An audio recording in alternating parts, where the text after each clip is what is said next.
Please be advised that this recorded webinar has been edited from its original format, which may have included a product demo and other engagement features. To set up a live demo, please complete the form above on our website. If you currently are not on our website and are watching this on our YouTube channel, there's a link to the website in the description of this video. Thank you.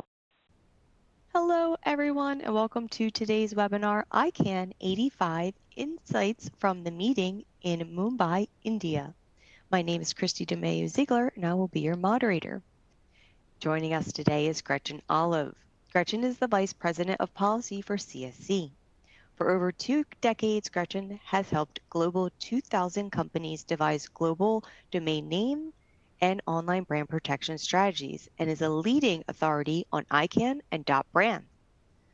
She holds a JD from Widener University, Delaware Law School, and authored 100 .brand applications in round 1. And with that, let's welcome Gretchen. Thank you, Christy, and thanks everybody for joining. I know these are busy times, so we're going to get right to it. We have a lot to cover today. I'm just going to give you a quick overview of our agenda. We're definitely do our usual kind of ICANN overview, make sure everybody understands kind of how ICANN works a little bit. Then we're going to jump right into round 2 updates. That was definitely a very big part of the most recent ICANN meeting. We'll talk about who is updates and other policy developments. Then we'll kind of wrap up with DNS abuse and the GAC communique, which is always insightful.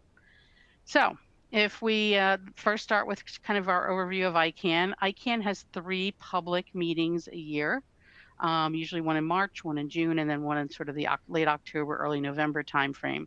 The one that just occurred in March here, that's called the Community Forum. It's a 7-day format. It includes a lot of different sessions on like high interest topics and a lot of working group meetings. So it's a pretty extensive meeting, much like the annual meeting. It's the Policy Forum that's in the middle that's a little bit shorter and a little bit more focused. Here's an organizational chart of ICANN. I do see we have some new people joining us here today. So just to give you a sense, ICANN is a bottom-up, multi-stakeholder consensus policy-driven organization. So the theory is that all these different kind of groups, SOs or supporting organizations, they talk about issues, work on policy, and then that kind of bubbles up to the ICANN board of directors for approval. And we have some of these gray boxes here that are advisory committees to the board. The dark gray box on the bottom there, that's the governmental advisory committee. That is probably the one we focus on the most here in this webinar series. They kind of watch the different policy developments that are happening, many of which come through the GNSO, which is the generic names supporting organization. That includes, registrars, registries, business interests, intellectual property interests, ISPs. So it's a pretty broad group of participants, but a lot of the policies that come up through that group is our focus here in this webinar series. And the Governmental Advisory Committee kind of keeps an eye on what's going on there and has been participating earlier and earlier in the process so that by the time things do get to the board of directors, it's not any surprise if the Governmental Advisory Committee has any kind of concerns from a public policy standpoint. But ICANN also has a staff, and so this whole group of folks, they meet 3 times a year, and it is always a busy meeting. But ICANN does move relatively slowly, so you can usually when you talk about something in one meeting, it will take a little bit to kind of happen. But we're going to jump into talking about the upcoming round of ICANN's new gTLD program. So this is a very good case in point. So in 2012, ICANN ran its first round of its new gTLD program where entities could come forward and they could apply for different types of TLDs. So you could have an open TLD, a community TLD, a kind of a geographic TLD like a .nyc or a .berlin. And what also came about in round 1, it wasn't kind of a standout category at the time, but there were .brand applications that came forward from corporate entities basically saying, I want my own TLD for the exclusive use of my company. And so When we look at all the applications that were put forward back in 2012, there are a little over 1,900 applications, of which that kind of boiled down to 1,409 unique strings. That means there were multiple applicants for some strings, but about 33% were .brand applications. So it was something that brands did participate in pretty heavily, but it's now taken 14 years to get to round two. So as I said, things happen a little slowly in the ICANN world. Part of that delay was ICANN, when they were kind of commencing round one, promised the governmental advisory committee, because there were a lot of concerns by them and others, that once round one was over, they would take the time to kind of review what went right, what went wrong, and then take corrective action. So there's been lots of kind of assessments and studies and policy discussions that have kind of now gotten us to this point. So you can see here on the slide, and I know it's a lot of colors and a lot of words on the graphic, but this is kind of just an overall kind of picture of the program plan. And that you can kind of see all the different work streams that are going on here and sort of the timeline. It's been pretty intense here over the last few years. But we are now coming up to the second round, and that round is supposed to commence on April 30th and will close on August 12th. So it's just a very short application window, just 15 weeks. And so, that is not a lot of time. These applications are intense, but really it is an opportunity for legal entities such as corporations, organizations, and other institutions, as well as governments, to kind of come forward and apply for a new gTLD. So a lot of people ask, well, that sounds interesting, but like, how much would it cost to get your own gTLD? And so, for example, for .brands, because that is the most logical to talk about here, to apply for a .brand, there's kind of the base application fee with ICANN, which is $227,000. And then there's a special kind of evaluation process, and it has a little special evaluation fee that goes along with that for brands. So that's an extra $500. So the application fee for a .brand is $227,500. That's USD. So, we're kind of rolling towards that April 30th date. It's kind of coming up fast. And this chart, I like this chart. They shared this in one of the sessions during ICANN 85. And the green boxes are kind of all the things that are done. The blue boxes are things that are kind of in process. And the red box is the thing where there's a little bit of risk here. So since the last ICANN meeting, they have published the final version of the applicant guidebook. And that is the 450 pages with lots of other documents you should read. It's the guidebook that sort of like spells out the new gTLD program, everything from eligibility to how to apply, what the processes will be used during the evaluation process, how contention processes will work. So if there's multiple applicants for the same string, also how to make objections. It is the full kind of view of the program from start to finish, even after, kind of details what happens after a TLD is awarded and what the applicant will need to do. So that occurred in December.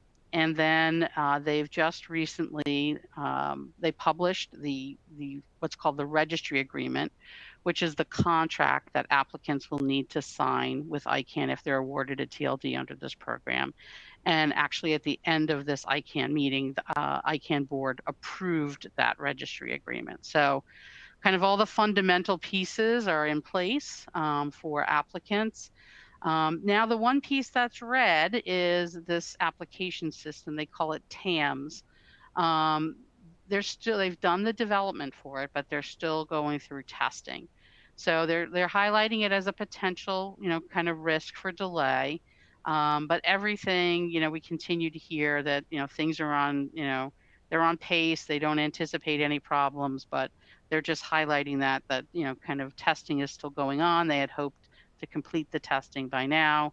So that's why it's red. So, a lot moving forward here. A lot of energy of the whole organization is really focused on this program. and a lot of energy of the community, the ICANN, the kind of the greater ICANN community. It really is the topic that everybody is, talking about. So we'll continue to watch that. So, I get asked a lot of questions every day about, so, tell me a little bit about dot brand. What's the benefit of a dot brand? And so this is just a quick little slide to kind of highlight some of the key benefits in sort of three buckets. From the marketing side, definitely a dot brand can help a company have short, memorable URLs. We, that when you can have all the names in the namespace, so that includes all the generic words in the namespace, it really, really helps you have these very kind of short, memorable URLs. There's a client of ours that has a dot brand from round one, and it's one of my favorite, very memorable URLs, and it's play.afl. It's the Australian Football League. And it's a great website that sort of talks about, community Australian football teams and the rules of the game and lots of information about Australian football. And it's just something that it just sticks in the brain, and you can type it right into the browser and it will get you to exactly where you need to go. So, that helps the user journey. It also helps with SEO, that's search engine optimization. Really helps to have words and exactly matching URLs that match search queries. But we also know that AI is really disrupting kind of search online. Many people are using Chat GPT, Perplexity, Claude, whatever may be your favorite AI tool to kind of do searches. And so search as we know it is really being disrupted. But dot brand has a lot about it that helps really kind of give legitimacy and authenticity to content on dot brand sites. So, we have some white papers. We can offer some, briefing documents that I think if you're very interested in this topic, you can learn more about. But just something to note, because I know a lot of companies are talking about AI, and I think there's a lot that a dot brand can do to aid in that sort of navigating this new AI era.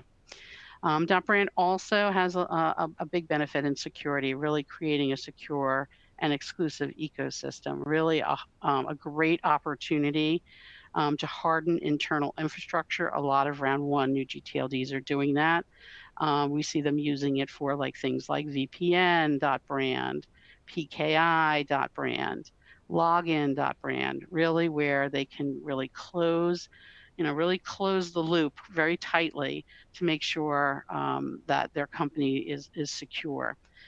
You also can put TLD level security controls at the top level domain that really flow down through all the domains under the TLD. So it really goes a long way to help build online trust and security for your organization and your customers. And then from the legal side, I recently published a blog, and I think it's in the Resource Center, around sort of if there's a competing trademark holder that you're worried about applying for a dot brand. Really recommend that you download that or read that, because dot brand can be a way to kind of secure and protect your brand a little bit further, particularly in that competing trademark holder situation. But it's also a really great way to demonstrate kind of proactive cyber risk reduction. And a lot of regulators and a lot of the new kind of cyber regulation out there is really looking for companies to not just tick boxes that they outline, but to do whatever's possible, whatever comes down the pike, to further secure their infrastructure, their company data, and protect their customers. So dot brand can really help demonstrate that sort of proactive approach. So I mentioned that there's a blog that you can download, but just kind of quickly here on the risk for trademark holders. Certainly you can choose not to apply. Dot brand is not for everyone. It is something that you should consider, though. ICANN will publish after the application window closes in August, somewhere probably in the mid-October range. They're going to publish a list of all the strings that have been applied for and who applied for them. And that will be a time that will probably get a lot of publicity. And so you want to make sure that your company is really talking about this and making a decision either way, of kind of well-informed decision before that window closes. Because once that window closes, and then that list gets published, there's no way to kind of like jump back in. And we don't know when round 3 is. It could be another 10 years. I'm hoping not. I think I think we can hope that it'd be a little less, but like I said, ICANN's a pretty slow moving organization. So if you don't apply, that's okay. It could be okay for your organization, but it may take some tools out of the toolbox when it relates to AI and security. And so again, you want to have a really good conversation about that internally and all be aligned on that decision. And then the competing trademark holder situation, if they apply and you don't apply, if they have those legitimate trademark rights and their application is competent otherwise, there's really not much you're going to be able to do to stop them from getting that TLD. So, it's just all these things are just things to kind of keep in mind and make sure that your company is having a good, robust discussion internally so that you can feel good about the decision that you've made. All right. So if anybody needs help with that conversation, certainly we provide free consultation on that, so you can give us a call to schedule a free consultation, kind of take you through what the program is and all the things that you need to think about in terms of making a decision. Make sure your C-level executives are aware. Like I said, that list is going to get published in October, and I don't want anybody to find themselves in the position where someone from the C-level says, hey, did we think about this? And then there's a lot of finger pointing. It's important to understand these applications are comprehensive and a bit intense. It will take a good 6 to 8 weeks to put this application together. So this is not a decision you want to wait to the last minute to make. You really need to be making this decision over the next 30 to 45 days. And then, once if you decide you're not applying, then it's important to develop a defensive strategy to protect your brand. And that's something we can certainly help you with as well. So, it's time to make a decision. So if we can help you in any way, please let us know. The resources here are also, I think in the resource center, these are things that can really help you kind of get up to speed quickly. And they're different resources tailored for different audiences within your organization. So your security folks, your marketing folks, your legal folks. So hopefully that's assists you. I think I've gone through all this. We can help you get through this process. All right. So that's the round 2 of the new gTLD program. A lot going on, and I will admit a lot of my focus has been there over the last few months. I get a lot of questions on that. But there's also a lot of other things going on in the ICANN world that we don't want to lose sight of. So let's try to tackle some of those. So let's start with what I call the general category of WHOIS updates. So there's a bunch of things going on related to WHOIS. Let's start with the registration data service, data request service. This is RDRS. This was something that was launched back in November of 2023. There had been a lot of discussion after the enforceability of the GDPR, the General Data Protection Regulation, about how to provide kind of access and disclosure to WHOIS information. And it has been an issue that has been going round and round and round and round. And at one point, there was a proposal that was put forward on sort of a system that could, should be designed to handle that. It was called, for short, SAD, but that stands for the System for Standardized Access and Disclosure. But it was a system that was going to take, many, many years to implement at a very, very multi-million-dollar cost. And so it really kind of gave everyone pause, thinking, okay, if we embark on this journey for many years, for many millions of dollars, are we certain we're going to get what, kind of what we're hoping for here? And there was a lot of unease about that decision, and I think justifiably so. So ICANN kind of jumped in. There were some additional discussions, and they decided to kind of create this RDRS system, which is in essence a ticketing system to request WHOIS information. And this has been running for now over 2 years. The initial pilot was supposed to be just 2 years, but it was decided to kind of extend this because there's been some been some good information that has come from it in terms of, kind of what people are looking for, but it hasn't widely been used as the problem, or wasn't widely used, not as much as I think everyone anticipated.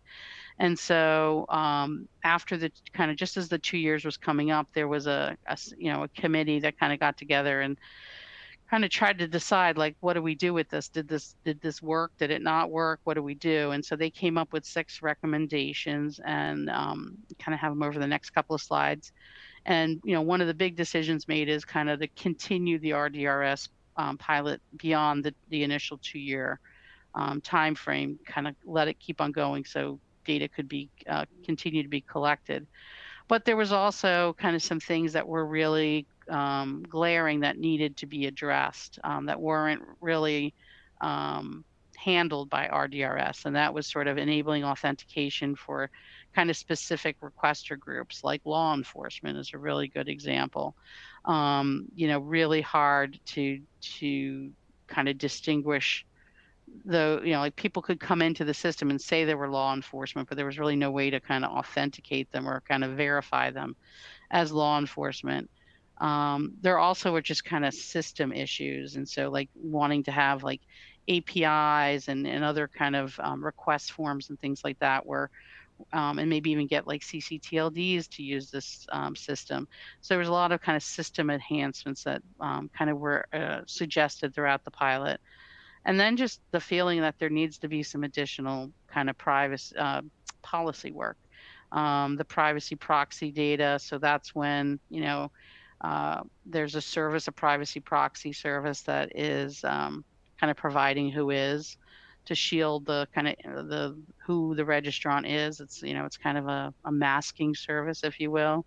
And then also some kind of how the WHOIS responses should kind of the links to those WHOIS responses. So again, issues and recommendations.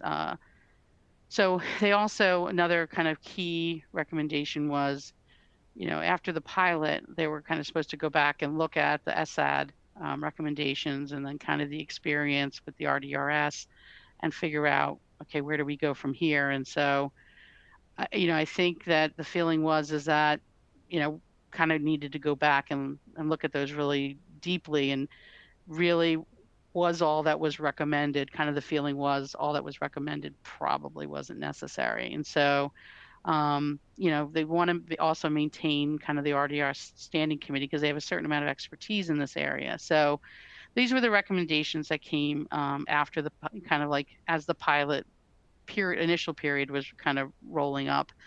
And so, the GNSO Council has requested that ICANN kind of non-adopt, if you will, the SAD recommendation. So when SAD did come out, there were some of the recommendations the ICANN board did approve, and some of them they didn't. That's what sort of spun off to RDRS. So GNSO, which is the generic names supporting organization, feels like it's going to be much cleaner if kind of the ICANN board non-adopts whatever they adopted and kind of send the whole package back to the GNSO to kind of develop some additional or supplemental recommendations, and really kind of use a small focus group here, not a big working group like they had for SAD. They don't want this to be a whole new policy development process.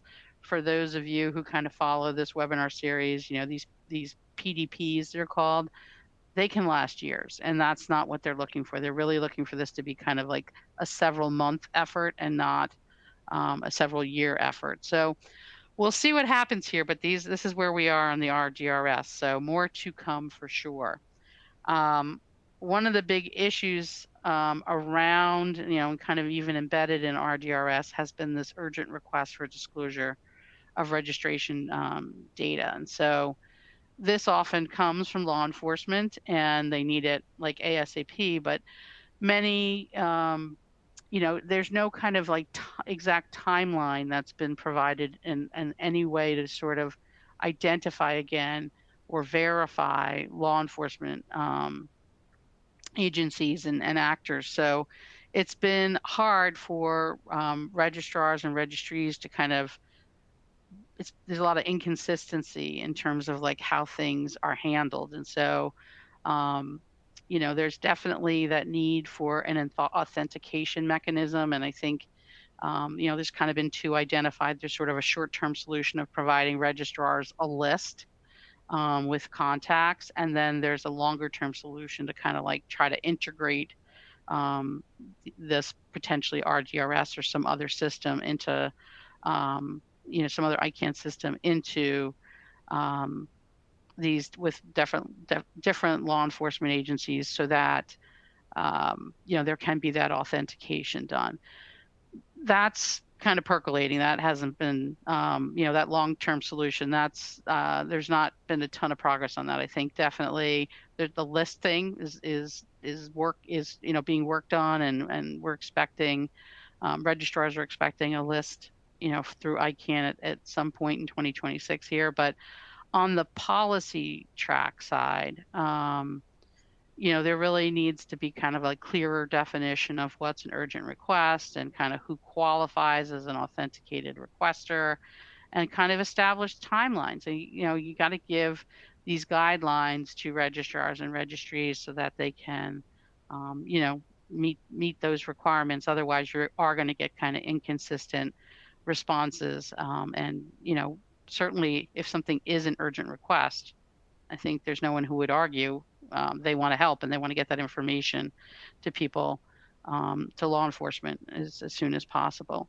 So on the policy track front, there's been, some workings going on, but there's been general agreement between kind of ICANN, the GAC, the RDRS team that's been working on this too, is in terms of a definition of an urgent request. So, pretty straightforward, a high priority request for the disclosure of non-public domain registration data, and it's really reserved for emergency situations that pose an immediate risk and require a swift response from domain registrars or registries. So, and then there's some criteria that has been put together. So, when you look at things like imminent threat to life or serious bodily injury or threats to critical infrastructure, or circumstances involving child exploitation. So I don't think there's really any argument that those are all urgent. So that's, I think, good to get that sort of defined. The response time has been the real sticking point, because this is where sort of reality meets policy. And so it seems like we're moving towards an official agreement that responses are generally, if it is an urgent request, that responses are going to be generally expected within 24 hours from registrars and registries, and that if there's a need, if there's a things like, high volume requests or very complex requests. So if there's a need for kind of an extension of time, the registry or registrar would have to kind of provide that notice that they need the extension of time within 24 hours. And then, it could be extended to a maximum of 72 hours, which is 3 days. So that's where it seems like we're going. And then there'll be some additional guidance. Like I said, the RDRS has been a method by which you could submit these urgent requests. And like I said, it hasn't gone well because it's been so poor, so kind of lack of definition to the whole process. But they're also suggesting direct contact with registrars, because a lot of times registrars aren't monitoring those kind of registration data requests 24/7, 365. So I think that would be a good way to deal with this, to have it kind of be able to come in both ways, but really encourage direct contact when it comes to these urgent situations. So more to come there for sure. Another who is related matter is privacy and proxy accreditation. And this has been something that, it was really a lot of policy work was done on this in 2014, 2015, 2016, and really had gotten to kind of approved policy recommendations. And they were adopted by the ICANN board in 2016. But as we were rolling up to GDPR, there was this concern that, obviously a lot needed to happen with relation to who is information in general, and that the privacy and proxy sort of implementation process, or the IRT, the implementation review team, it was formed, but then it kind of got sidelined because of GDPR. And so here we are, 2026, it's been a while. The IRT has resumed work in January. And now they're discussing kind of how the requirements will flow. So the policy was kind of all developed. Now there's sort of like the implementation piece that has to take into consideration all the kind of who is changes and other policy changes that have happened since GDPR.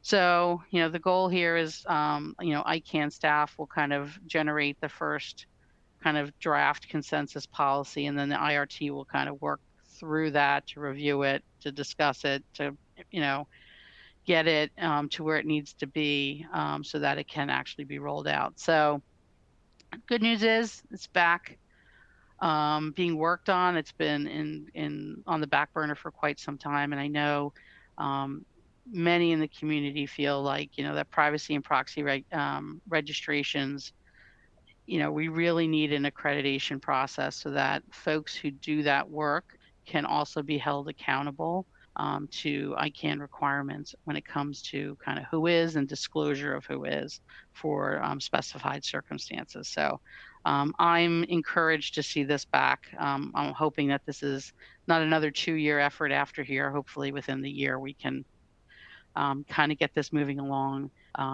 It's hard to tell just because there's so much energy right now being spent on the new gTLD program, but we'll continue to monitor this also. And then last but not least is who is accuracy. This has long been an issue of the Governmental Advisory Committee. They are always asking ICANN what they're doing to ensure accuracy of who is.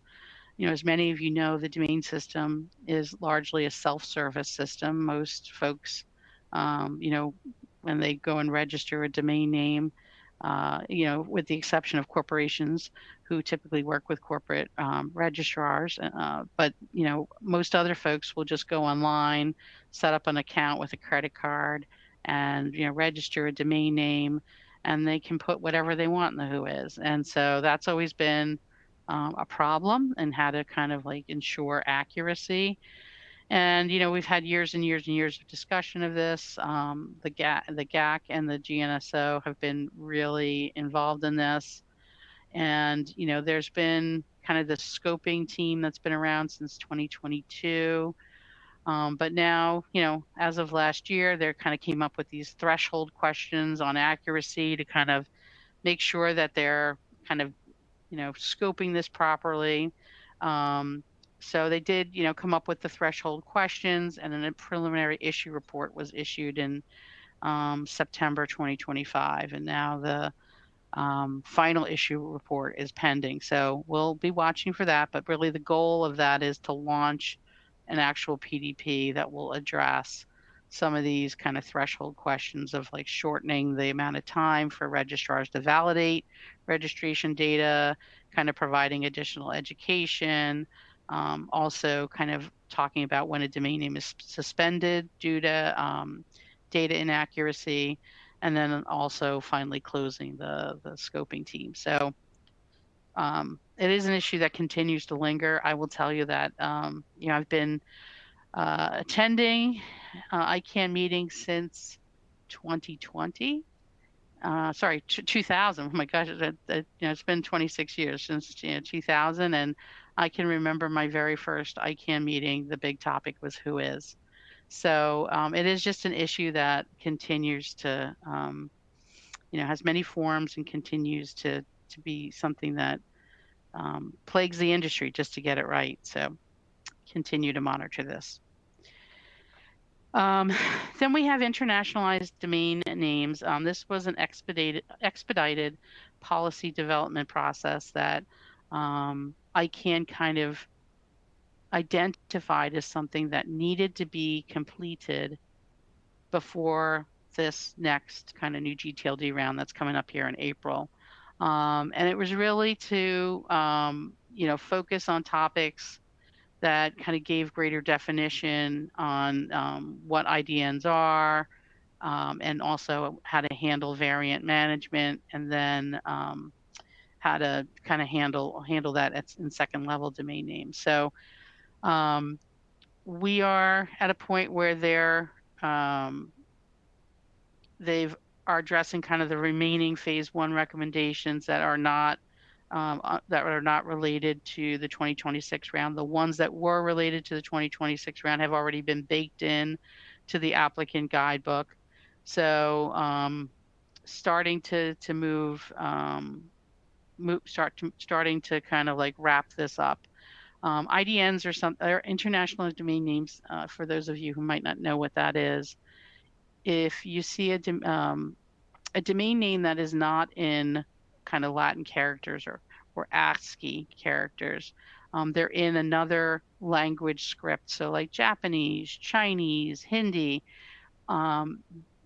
They haven't historically. It's gotten better over time for sure. It's way better now than it was back in 2000. But there's been different struggles around them in terms of how the internet and the browsers handle them, and how different systems and applications handle those types of domain names. They're kind of broken down into something called puny code, which when you look at it, it just looks like a kind of a bunch of random letters and numbers. But it is an issue that ICANN, because their desire to really enable more and more non-English speaking people to kind of participate on the internet, and therefore hopefully participate in round 2 of the new gTLD program. This was a very important initiative for them to kind of get wrapped up into before the start of the program here in April of the application window in April of this year. So they have accomplished that. All right.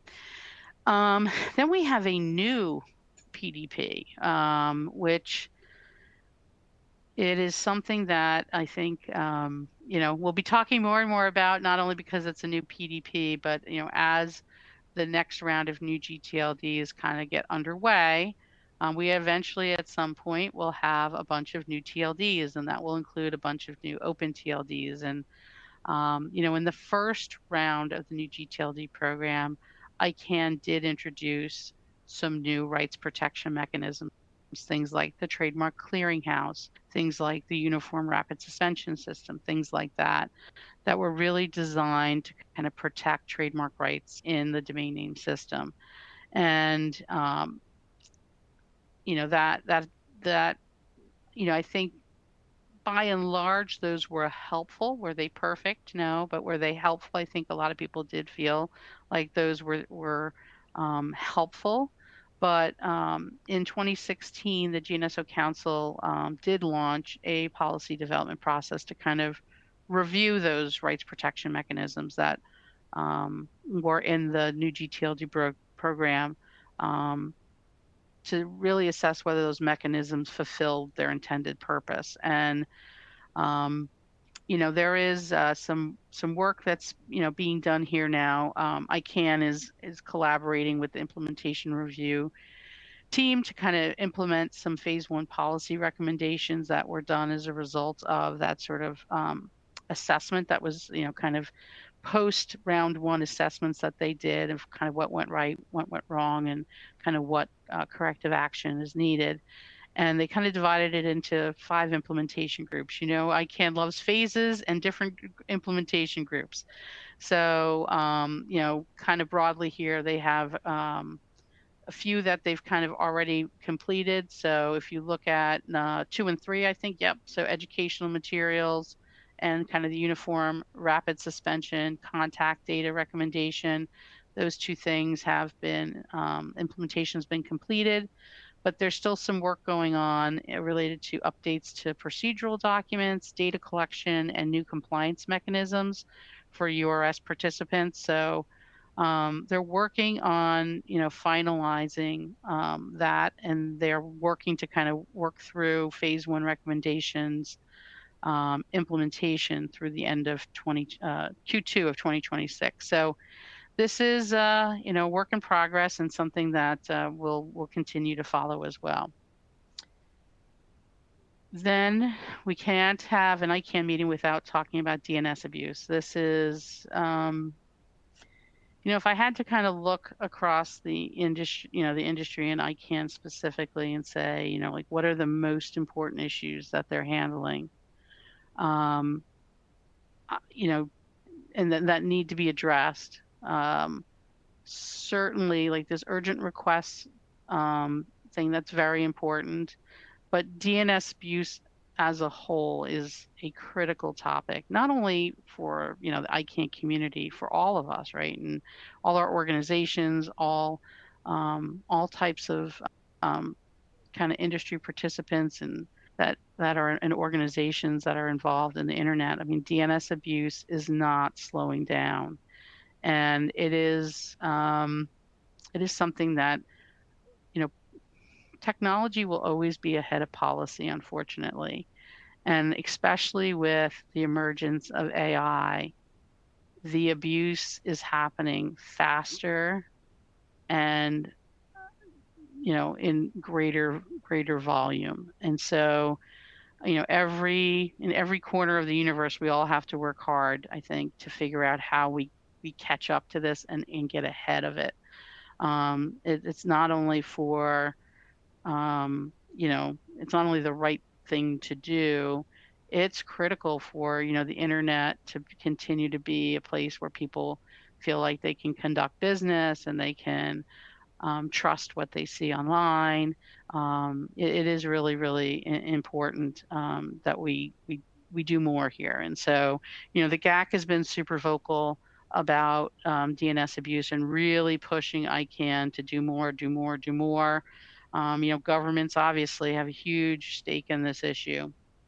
And the GAC back at ICANN 83 in their communique, which is that document they put out, sort of like kind of outlines, what they did during an ICANN meeting, and then sort of the issues that they just want to make sure ICANN realizes is on their kind of radar and things that they're really watching, as well as communique can also have specific advice to the ICANN board.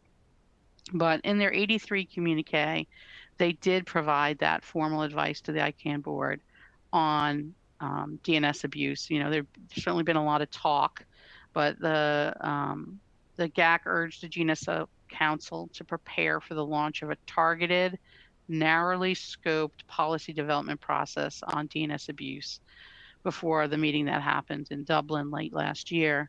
And they really wanted them to prioritize two issues. One is bulk registration of malicious domain names. Again, AI is enabling that. And then registrar responsibility to investigate domain names linked to actionable reports of DNS abuse. So, for example, someone can report a particular domain name, as do a DNS abuse report on a particular domain name, but the GAC feels really strongly that registrars should go beyond just looking at the domain name. They should look at other names linked to that registrant and look at those as well, so that we're not just sort of like, picking pieces of straw out of a stack of hay when we really need to deal with the whole stack of hay. So it's, I think, the GAC has really been saying, like, there needs to be further action on DNS abuse before we start adding a whole lot more, extensions to the DNS system. And so they've really, been pushing to get to that very narrowly scoped PDP on these two issues. And so, in August last year, right before the meeting, the GNSO Council, the ICANN, right before the ICANN 84 meeting in Dublin, the GNSO Council requested an issues report on on DNS abuse. They have a small, what they call a DNS abuse small team that recommended that narrowly scoped PDP. And they also, in September, issued a preliminary issue report where those kind of two issues were highlighted. And so public comment on that issue report closed in November, and the final report was published in 2025. So those are the two issues, again, that are being prioritized for policy development. So the first one that's going to go down the pipe is the associated domain check. So that's where we're really, if someone makes a complaint about a name, that we're looking at all the names that need to be that are associated with that registrant to see if there's a bigger problem here. So a working group was assembled, and during this past ICANN meeting, the working group got together to kind of start putting together its work plan and put together its charter questions, etc. After that gets underway and I think gets some steam, I don't think they're going to wait for that to complete for kind of PDP2 to start, which is the sort of the safeguards for unrestricted API access to like bulk registrations. Like that's the AI enabled things that we're seeing. I think they just want to get this one up and running and going, and then I think we'll see progress on this. A lot of this is a resource issue, in my opinion, and so I think they're just trying to figure out how, in light of everything that's going on all at once, how they give the appropriate resource and attention to both of these PDPs at the same time. So, but both hugely important, and definitely things that ICANN has control over. So I think these are two of the right issues to be focusing on. So I think that's great. I would be remiss if I didn't mention that CSC has a great platform, really quite an innovative platform called CSC DomainSec that really helps with DNS abuse. It's a first of its kind platform. It's built on some really amazing proprietary technology, machine learning, artificial intelligence, clustering technology, really to give those kind of cutting edge security insights that can really highlight what those leading indicators of compromise are. So if you want to schedule a demo, there's a link. I think it's in the resource center as well as we just issued just a little bit earlier this year, CSC's 2026 domain security report. I think we've been doing this 5 or 6 years at this point. It looks at the global 2000, and it really gives some really great insights about kind of what's going on out there, but more importantly, where corporations, where the weak spots are, what we're seeing in the global 2000, and sort of what folks need to kind of focus in on to protect themselves online. Corporations need to focus in on to protect themselves. So complete must read. It's an easy read, lots of charts. So I highly recommend that document as well. It's something I actually really look forward to reading every year. I always get smarter learning that, reading that. All right, so we're coming down the home stretch here. I want to just briefly talk a little bit more about the Governmental Advisory Committee. So they are a group of representatives from various governments across the world. They're typically come from like the telecom ministry within a government. Currently, there's 184 member states and territories and 41 observer organizations.